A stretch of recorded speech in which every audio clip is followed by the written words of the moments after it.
Now let's create a login page as well. So we have this register page. Let's go to login and continue working on this login as well. So the first thing you want to do is probably go to actions auth, and just like we have this register function to make request to our backend, let's create another one for login as well.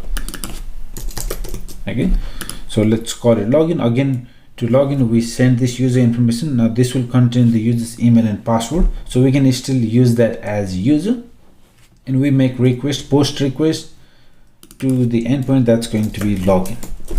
But obviously we have to do some more work in our backend because we don't have this route, we don't have this controller method, and we also need to write one more function in our user model that will take the password. If the password matches, then only then we can log the user in, right? So we'll work on that in the backend, that's not a problem. But here let's create this page for login.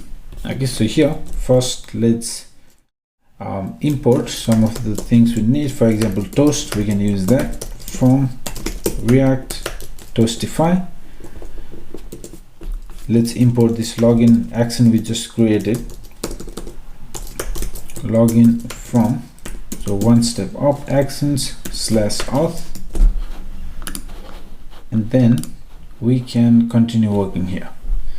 So just like in the register, we used a component to put the register form, we can do something similar for login as well, but maybe we should just write everything here and then later move. That is much easier, I guess. Okay, so let me cut that out, come down here. So first thing I want to do here is within this container fluid background, let's give a background just like in register page, background secondary. We don't need this h1 class name, so padding 5 and text center. So this is one div, we're going to use this on top, and we're going to have more divs here, so we need to use a fragment so that we can wrap everything. So let's paste that, and here I can use h1 to write the heading login. Okay, so after this again we create another div with class of container, and here let's create a div with a row, and inside row again just like in the register form we're going to center this with offset on both sides. So div with column medium 6, offset medium 3. Now here we can show the form just like we did in the register. Let's come down here. So this is what we have, right?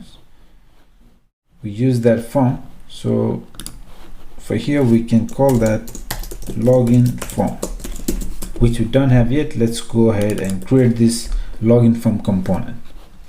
Let's import first, import login form from.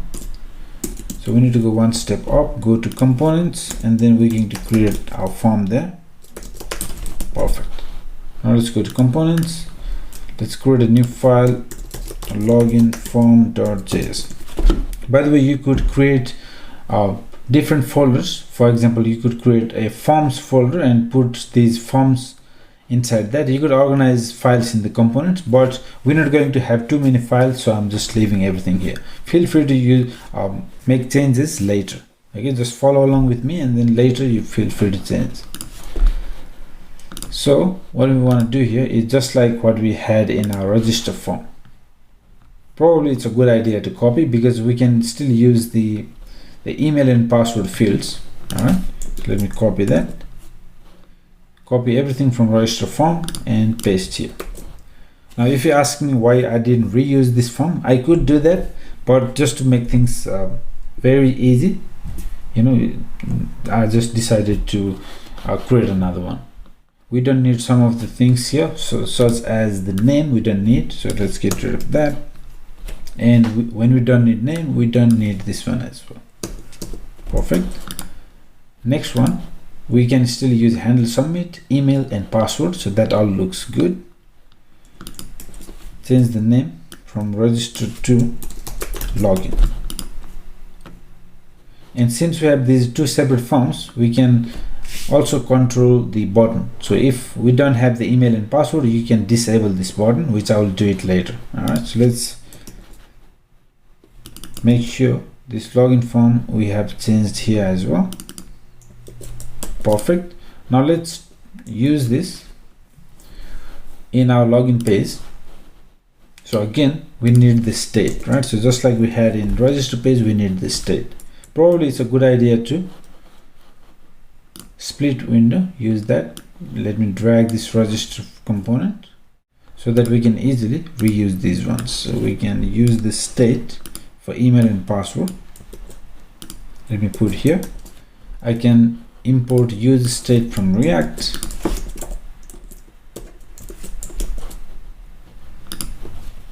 Then I will write this function handle submit.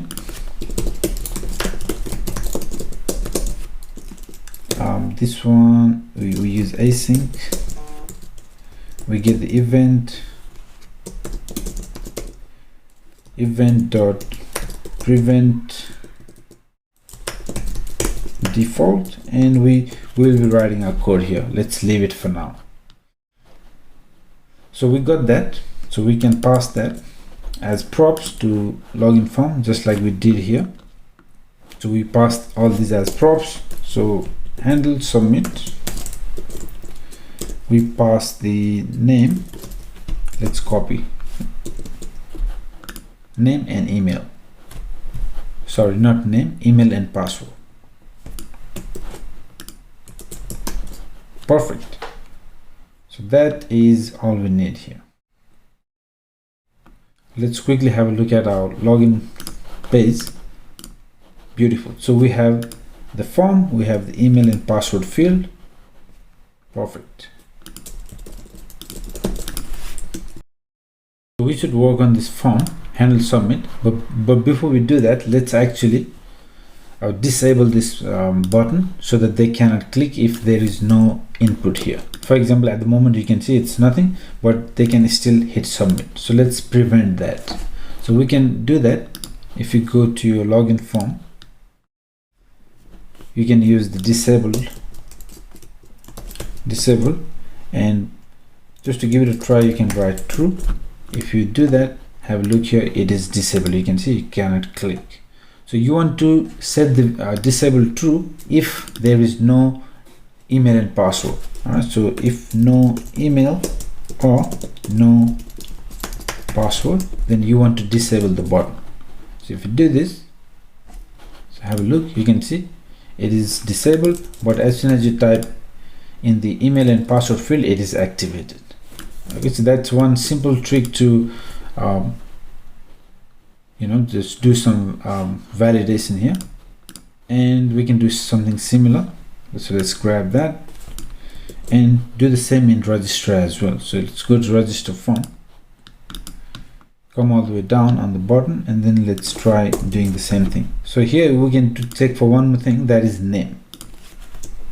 To register we need name as well. So if no name or email or password, then we will be disabling the button by default.